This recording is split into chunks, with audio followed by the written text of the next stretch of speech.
आज हम कक्षा 8 के गणित के अध्याय 11 का अध्ययन करेंगे। सर्वप्रथम सवाल जो है प्रश्न है, ऐसे एक घन की भुजा ज्ञात कीजिए जिसका पृष्ठीय क्षेत्रफल 600 वर्ग सेंटीमीटर है। घन का पृष्ठीय क्षेत्रफल का सूत्र था 6 गुणित भुजा की घात 2। तो हम इससे भुजा का मान निकालने के लिए भुजा को यहीं रहने देंगे, एक तरफ ले लेंगे और ये 6 जो इसके बटे में चल जाएगा और जब घात 2 हटेगी तो इससे लग जाएगा वर्गमूल का चिन्ह लग जाएगा।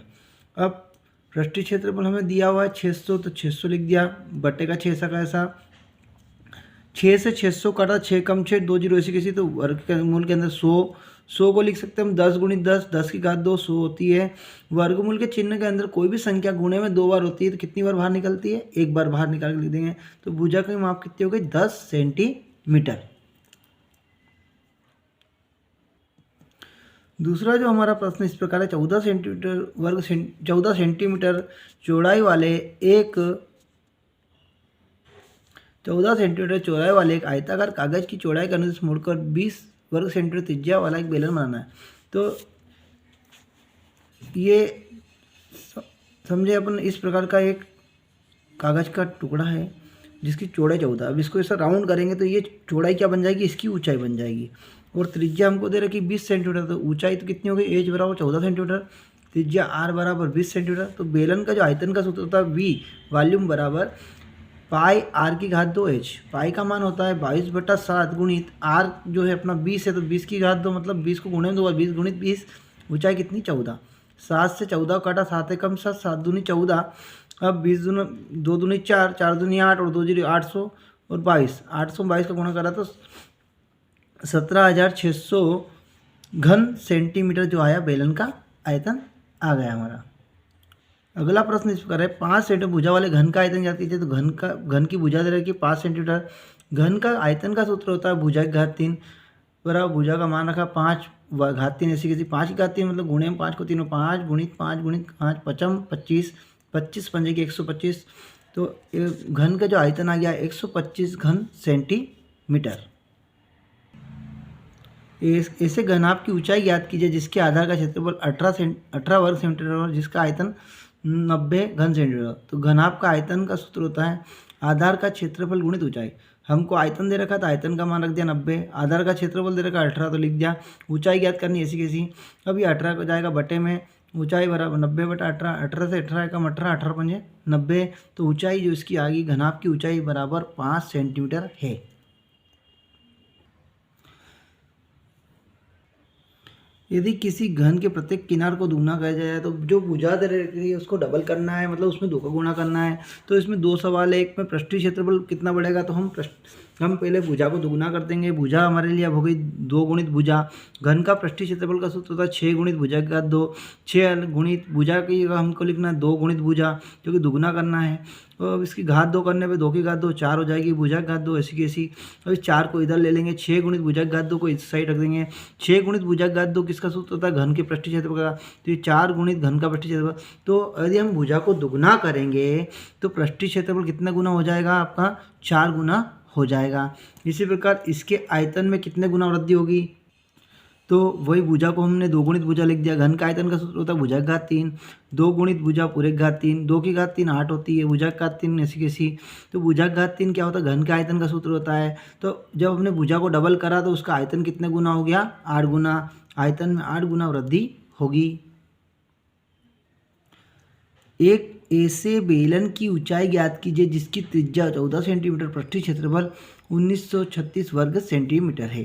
तो बेलन का पृष्ठीय क्षेत्रफल देगा तो वही सूत्र लगाएंगे। बेलन का पृष्ठीय क्षेत्रफल का सूत्र था 2 पाई आर कोष्टक एच प्लस आर।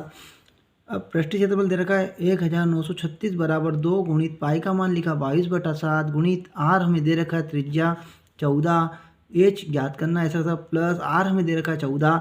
अब जो ये बटे में 7 है वो कहाँ इसके गुणे में चला जाएगा, और ये 2 गुणित 22 गुणित 14 इसके कहाँ चल जाएगा, बटे में चल जाएगा। तो इसको हल यहाँ करा है 1936 गुणित 7, 2 गुणित 22 गुणित 14, और ये 1 धन 14 इस साइड ही रखेंगे।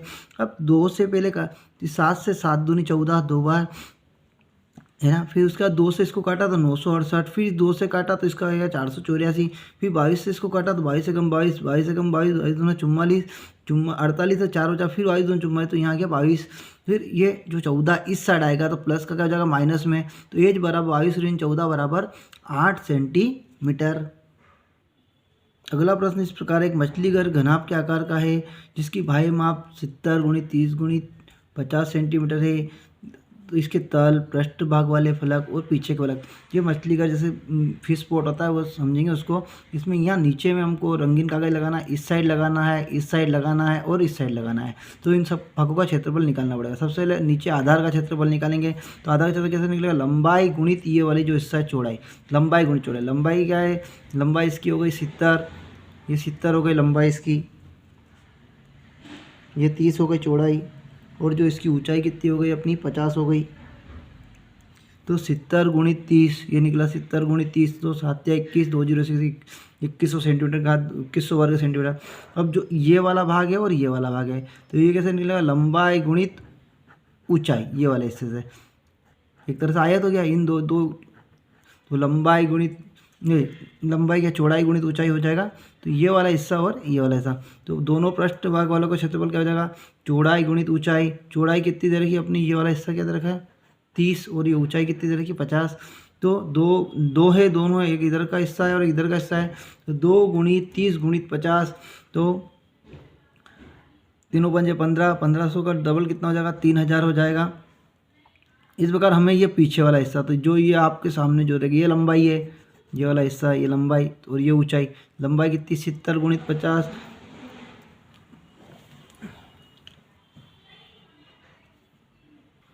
तो ये जो पीछे वाला भाग है, ये जो सामने का ये वाला है लंबाई 70 गुणित 50, तो 3500।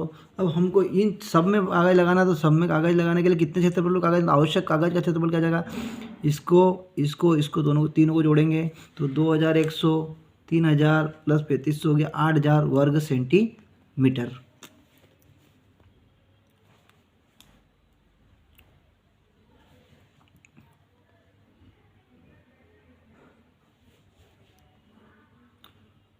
आठवां प्रश्न, एक घनाभ की विमा है, ये लंबाई चौड़ाई ऊंचाई, इस घनाभ के अंदर 6 सेंटीमीटर भुजा वाले कितने छोटे छोटे घन रखे जा सकते हैं, तो ये अपना हो गया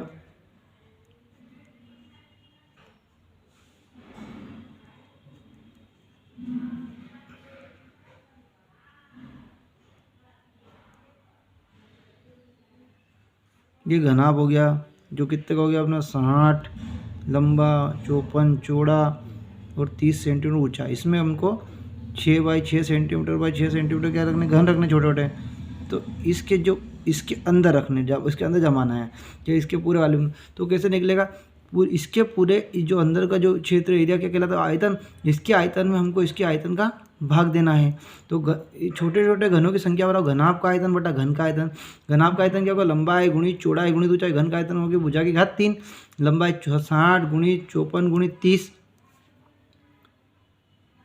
और ये होगा 6 गुणित 6 गुणित 6, तो ये हो गया, तो भुजाओं की 6 से भुजा वाले घनों की संख्या कितनी होगी 450 हो गई। एक 18 खंभे हैं जो कि बेलन के आकार के हैं, उनको हम त्रिज्या दे रखी है सेंटीमीटर में दी है, तो उसको हम मीटर में बदलेंगे तो 0.35 मीटर हो जाएगी, और जो उसकी ऊंचाई दे रखी है हमको 5 मीटर दे रखी है, तो दोनों को मीटर में कन्वर्ट कर लिया। 18 बेलनाकार खंभों का वृष्टि क्षेत्रफल बरा 18 गुणित 18 है तो 18 का गुणा करेंगे, वृष्टि क्षेत्र सूत्र होता है 2 गुणित पाई गुणित आर गुणित एच।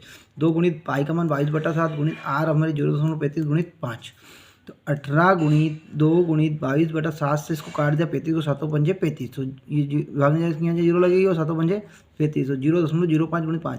अब इनका गुणा करेंगे, इन 22 44 44 पंजे 220 का गुणा करेंगे 0.05 में 11 आएगा। 18 और 11 गुणा करें तो 198 वर्ग मीटर थे। अब 9 रुपये के दर से हमको पेंट का व्यय लगेगा, तो इसमें 9 का गुणा करना पड़ेगा, तो 198 में 9 का गुणा करें तो 1782 रुपये हमें खर्चा आएगा। 21 सेंटीमीटर चौड़ाई वाले एक आयताकार कागज की चौड़ाई का अनुसार 30 सेंटीमीटर, जो पूर्व में सवाल करा हमको एक कागज़ दे रखा है, इसकी ये जो चौड़ाई है इसके इससे राउंड करेंगे तो ये चौड़ाई जो क्या यहाँ के बीच में गोल चेक होगा तो क्या बन जाएगी, ऊंचाई बन जाएगी। तो ये ऊंचाई होगा 21 सेंटीमीटर और त्रिज्या कितनी इसकी 30 सेंटीमीटर। और इसका आयतन ज्ञात करना है, बेलन का आयतन भी पाई आर स्क्वायर एच, पाई का मान 22 आर 30 गुणित 30, 30 की घात 2 गुणित 21, 7 से 21 को 7 21, 22 गुणित 30 गुणित 30 गुणित 3, 3 3 9 होते 27, 00 27 22 का गुणा करो तो 59,400 घन सेंटीमीटर बेलन का आयतन आया हमारा। आपको यह अध्याय का अध्ययन पूर्ण हुआ। आपको वीडियो कैसा लगा? यदि अच्छा लगा हो तो चैनल को जरूर सब्सक्राइब करें, लाइक करें और शेयर करें। धन्यवाद।